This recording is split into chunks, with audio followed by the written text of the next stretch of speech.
So yan guys, mga buddies, welcome back once again sa Team Padato, Treasure Hunter. Nandito tayo ngayon sa area ng mga survivor. Ayan.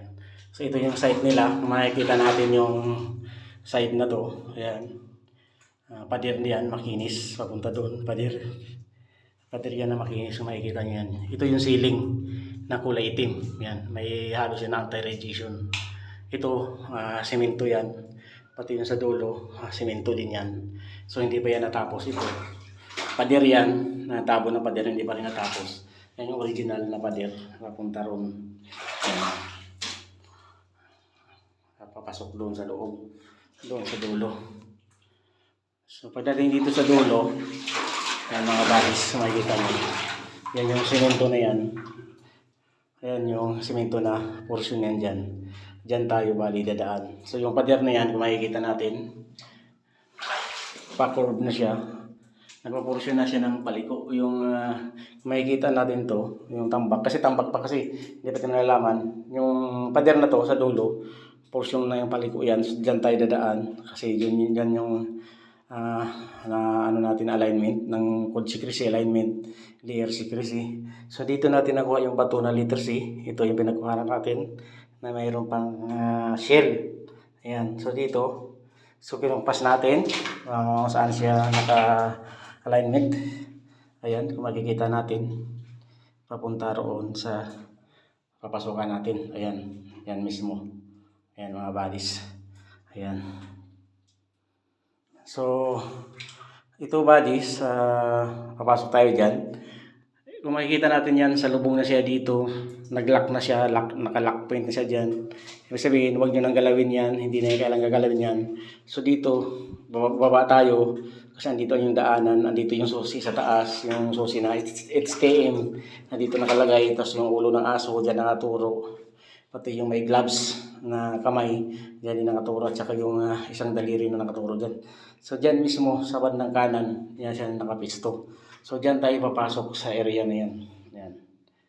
Yan, yan sa area na yan. So nadetect ko na yan ng Deep Hunter. Yan sa dito, at saka sa Japanese One, Aura Meter.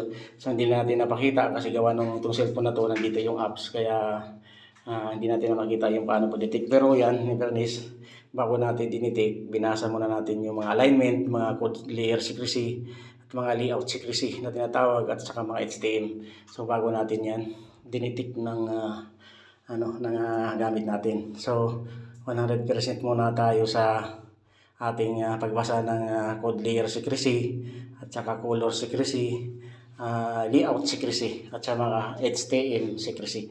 So 100% tayo, sinabi nga natin na dyan mismo tayo dadaan. Diyan papaluan natin ang gamit at diyan magpapangsyon yung gamit natin. Kaya ayun, nagawa natin. Diyan nga talaga pumalo yung gamit natin. So hindi tayo ugaling nag-uuna ng gamit mga buddies. So babasa muna tayo ng mga code ng mga secrecy na tinatawag sa atin paggagawa ng treasure, ay mga alignment muna at sa mga HTM bago tayo gumamit ng gamit. So yan mga buddies, hindi yung pagdating natin sa area gagamit agad. Parang maasa ka lang sa gamit. Nagbabasahin mo muna lahat ng mga layer, yung mga layout.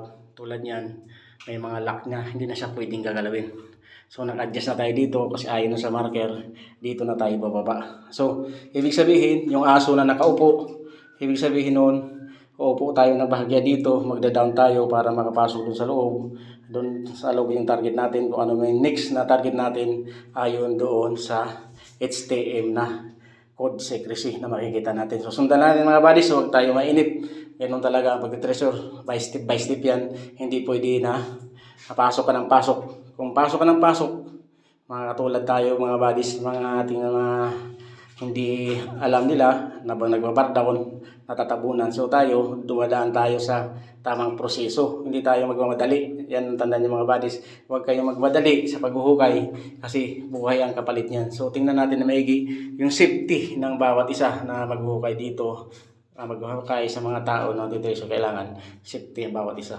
So yan mga buddies, kung bago pa lang sa channel ko, mag-subscribe ka na dyan para ma-update mo lahat na area na pupuntahan ko. Team Padato, Treasure Hunter, Bansay. Thank you for watching.